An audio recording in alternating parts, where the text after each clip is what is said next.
Bismillah ar-Rahman ar-Rahim. In the name of Allah, the Compassionate, the Most Merciful, to all of our viewers out there, Assalamu alaikum wa rahmatullahi wa barakatuhu, and welcome to the intersection of faith and reason with our guest here, Dr. Sh.Yassir Sheikh Idris. Dr. Ja'far, again, it is so good to be with you, sir. In the past, we have spoken about the fundamentals of Islam and the rational arguments and evidence for these, be it the existence of God, be it the issue of prophethood, previous scriptures that were revealed by God, including the Quran, of course. And last time we also spoke about predestiny. And now we would like to take these issues and address current issues that are taking place. And something that we alluded to earlier, and that is the idea, or you said that rational arguments or moral arguments are rational arguments as well. And there was this connection that you made between being a believer, which means that you are rational, or belief would instill that in you, and also making moral choices that are also rational choices. And the question that we have is actually twofold: this relationship between belief and morality, and whether people who are not believers are capable of making moral and decent choices. This is one of the biggest questions in Western philosophy, and many books have been written about this. And people went to extremes, both of which are wrong. To say that a person does not become moral unless he is a believer in God is not true, because we see that some people who are not believers still tell the truth, who are honest and so on. And to say that morality has therefore no relationship with, that faith in God has no relationship with morality at all is also wrong. Now, the correct position is to say that God endowed every human being with what is called moral sense, just as he endowed every person with reason. Now, but there is a difference between having a moral sense and acting morally. Just as there is a difference between having a reason and acting rationally. Because acting rationally or acting morally is something willful. Your moral sense tells you that truth is good, lying is bad. Everyone knows this. This is something. This is the result of his nature. This is something in his nature. He doesn't have to learn to be, say, grateful. That to know that being grateful is a good thing, being ungrateful is a bad thing. This is, as far as this is concerned, it's true. Everyone is endowed with this kind of moral sense.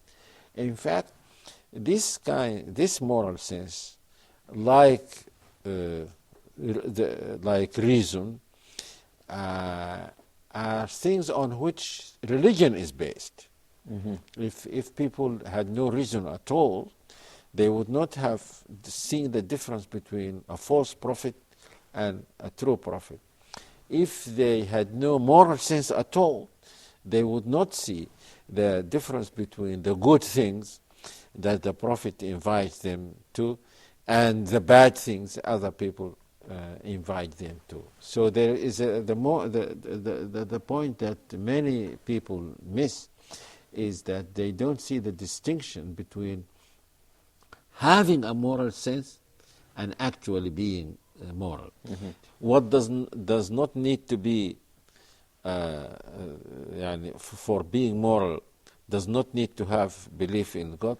No, it doesn't mean that, because everything that is good in the human being is related to that nature that we talked about. This at the very beginning. Yes, that fitra that you talked about. Al-fitra. In that fitra, a person does not only become aware of the fact that he has a creator who alone should be worshipped. But in that fitrah, there is the moral sense, there is the aesthetic sense. And everything that is good in the human being is related to faith in God. If a person does not have that faith, then his moral sense will necessarily be weakened. And therefore, he will find it more difficult to act morally. I'm not saying that he will not. They will not. Okay. They will. They will act morally. He was. Now, this unbelief creates problems for a person who wants to act morally. As we said in many of our previous discussions, that the problem with acting morally becomes acute when you have to make sacrifices. If there is no sacrifice, or if it is in your interest to tell the truth, then there is no problem. You will tell the truth. But the problem becomes a real problem when you have to make sacrifices. Now, a person who believes in God and in the hereafter will say, I will make the sacrifice because I will be rewarded. Or let's say it will be easier for them to say, I will make the sacrifice because I will be rewarded. Okay. Meaning that does making the moral decision or choice at this point becomes easier because you have these tools? Yes, for many reasons. First, your belief in God strengthens that moral sense in you. Okay. Yeah, you will be more inclined to tell the truth. The stronger your faith in God, the more you will be inclined to tell the truth, especially telling the truth, because there is a real contradiction between having faith and being and lying, because the whole religion is based on truth. So the Prophet ﷺ was asked whether a believer can do something like stealing, and he said yes. When he was asked, can he be a liar, he said no. A believer cannot be a liar. So what makes easy first is that this relation between moral sense and belief in God. Second, because faith, when you have faith in God, you love Him. And if you love Him, you love the things that He loves. The more you love Him, the more you love the things that He loves. And this makes it not only easier for you, but you enjoy telling the truth and being honest and so on. You don't have to make... being moral is not just a willful act that a person who has a stronger will be more than a person who has a weaker will. No. If your heart is changed and becomes good, then you will be more inclined to do good. It becomes easier for you. As the Arab poet said, وَإِذَا حَلَّتِ الْهِدَايَةُ قَلْبًا نَشِطَتْ لِلْعِبَادَةِ الْأَعْضَاءُ. When guidance enters the heart, then it becomes easy for the limbs to act. But if the heart is hard, then it becomes difficult for the limbs to act. Also, a person will love come to love the truth also because he is constantly reminded of this. And I pity these non-believers. Nothing reminds them of this. If a person reads the Quran, every time you read the Quran, you find something about telling the truth or being honest or loving the truth. يا أيها الذين آمنوا اتقوا الله وكونوا مع الصادقين. Be mindful of God and be amongst those who are truthful. والذي جاء بالصدق وصدق به. The one who came with truth, that is the Prophet, and those who believed in him. So he's constantly reminded of being of the necessity or the desirability of being moral. So that helps him. We're talking about the part where when there is an acute sacrifice to be made, as you said. Yes, and that also because some people in the West understand morality to mean that the sacrifice must be absolute. You should not look for any reward. But that makes it irrational.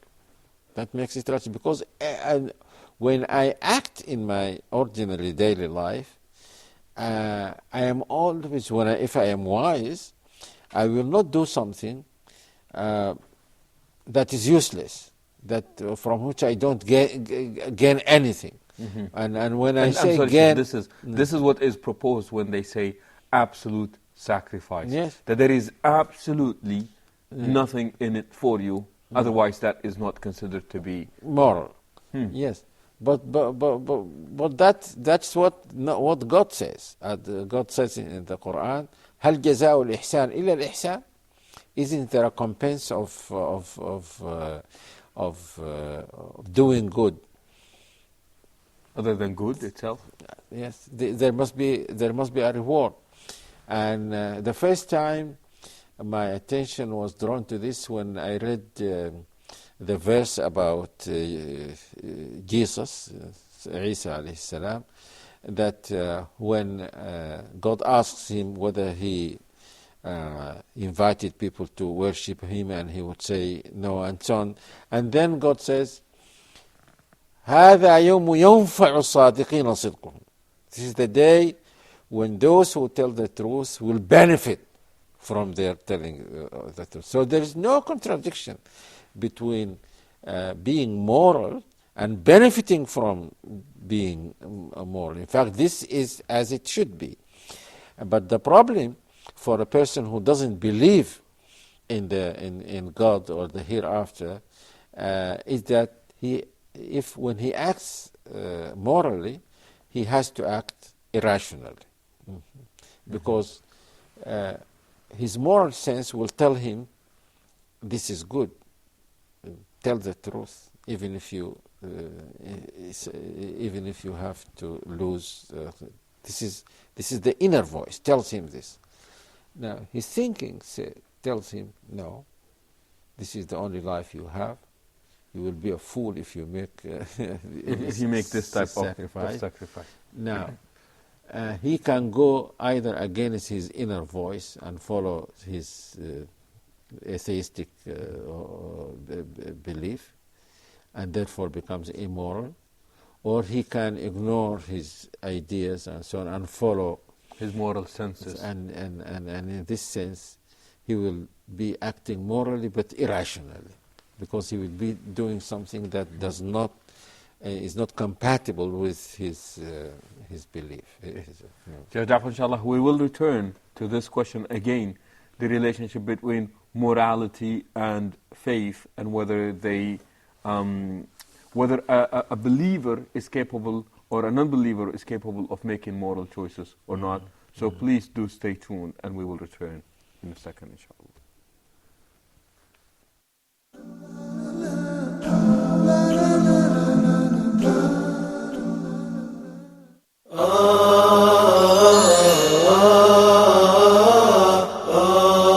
The main concepts of Islamic economics, how is it different from the Western theories? And the beauty about Islam is not that it just came as a religion to perfect the relationship of the servant of Allah with Allah, but also it came to perfect the relationship of the servant of Allah with others. The beauty about Islam comes and brings the interest of the public and the interest of the individual together. How is Islamic banking different from the traditional banking system? The concept of riba is that I lend you money, I give you a loan, in return that you give me back that loan with an extra at the top. The idea of the stock market itself is halal or haram. So these are the main conditions that the scholars put with regards of the share market.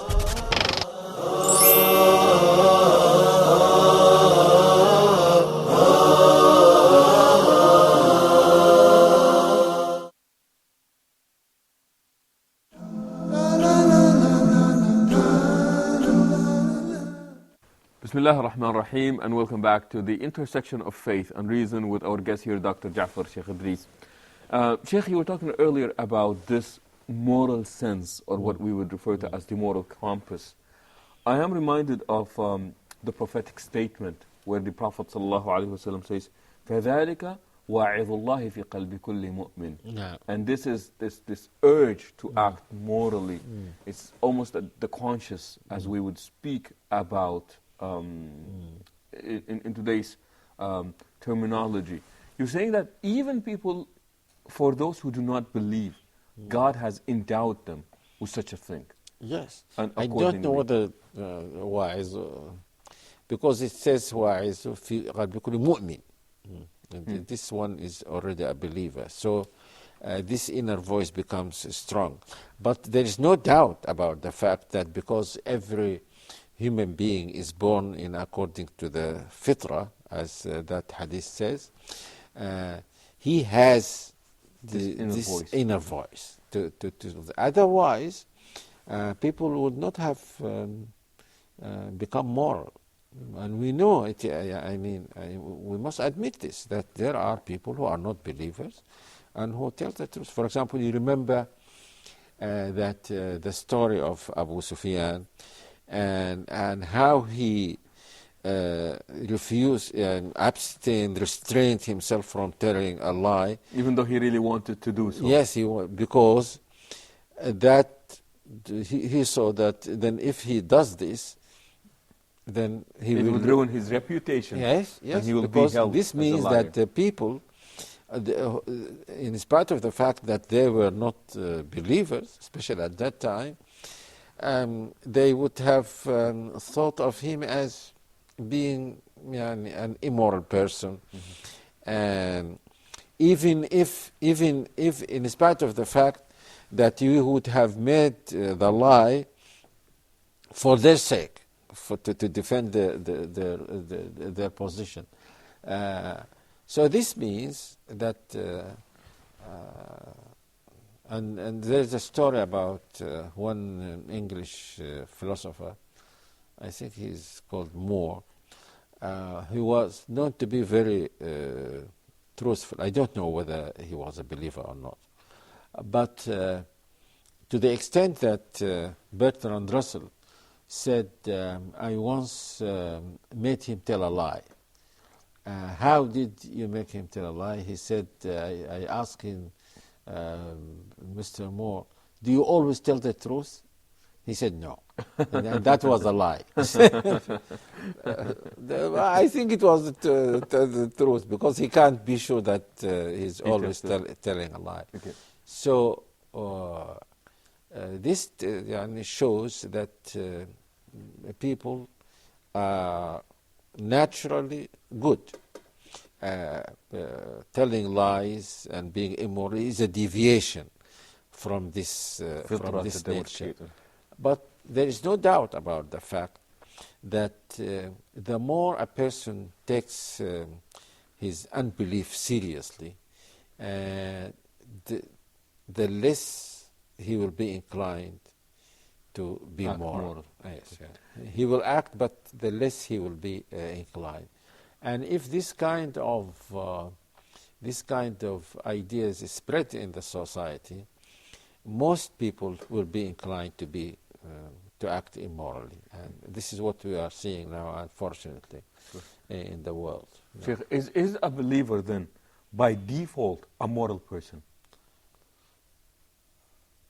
Yes, but it depends on the degree of his belief. Yes, of course. He must be. Well, how do we explain then believers who are not necessarily, who do not necessarily act morally? Yes, because as I said, when a believer, because we do not always act according to our beliefs. None of us always does this, because sometimes you forget about your belief, and this is what the Quran called jahl, ignorance. And ignorance here does not mean that you don't know the fact that this is wrong, but you acted like an ignorant person. Even though you know it to be wrong. Yeah, yes, but at the time you did it, you forgot this, and acted just like an ignorant person. Many people misunderstand verses like this. The verse doesn't say that the person who committed this sin did not know that it was a sin. He knew, but sometimes, and every time, in fact, every time one commits a sin, especially if it is a grave sin, he commits it in a state of ignorance. Ignorance. He acts like an ignorant person, and that is why a good believer will come to his senses immediately after he commits the grave sin. And make that U-turn. Yes, and ask for forgiveness for doing that, as if he did it unconsciously. And these are the kinds of people that God will forgive. But at this point, we are not proposing that if you are not a believer, by default you are immoral. No. You are capable of making moral choices, and that will be due to the moral senses that God has created each and every one of us. And this has to be so, because if a non-believer becomes completely immoral, then he will not believe. Because to have that moral sense is necessary for you to see the truth that prophets come with. If you have no moral sense, it will be as if you have no reason at all. And if you have no reason, you have no moral sense, then you can't see the truth at all. That's why I tell many Muslims to remember the fact that in every society there are good people. That's why they become Muslims. Had it not been for the fact they had some good in their hearts, they wouldn't have seen the truth. Because to see the truth, you must have this ability. You must have reason. You must be moral, and so on. Sheikh, I cannot help it, but every time we seem to bring about a point, we go back to that initial statement that we made earlier about Islam's ability to find bridges between people. Yes. You spoke about if you are rational, then a bridge already exists out there. If you believe in God, then a bridge already exists out there. And now what is proposed is that if you have that high moral sense, a bridge is already there between you and Islam and the Muslim community. Yes, and that is why, and it is this that attracts many people to the religion. People do not become and accept the religion for this one reason or that reason or the initial attraction. The religion, I mean, everything in it can attract some person to it. For example, suppose that someone reads just about the life of the Prophet. And because he has this moral sense, he will come to admire the Prophet ﷺ, because this is very natural for a moral person to admire and to love people who have this high degree of morality. Even if they have nothing to do with them, but it is natural for him to admire this quality in human beings. When he reads the Quran and he finds the truth there, also his moral sense will tell him that this is the truth. And the Quran, you remember that verse, that knowing the truth sometimes makes people cry. مما عرفوا من الحق.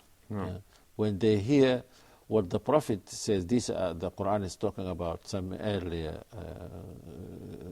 people who belong to earlier religion, the people who the Quran calls people of the book, Christians and Jews, who knew about the coming of the new Prophet and some of his the description. And when they heard what the Quran said, and it reminded them of what they must have read in the Bible or their own scripture. He sent them, and that was the reaction, gushing in tears.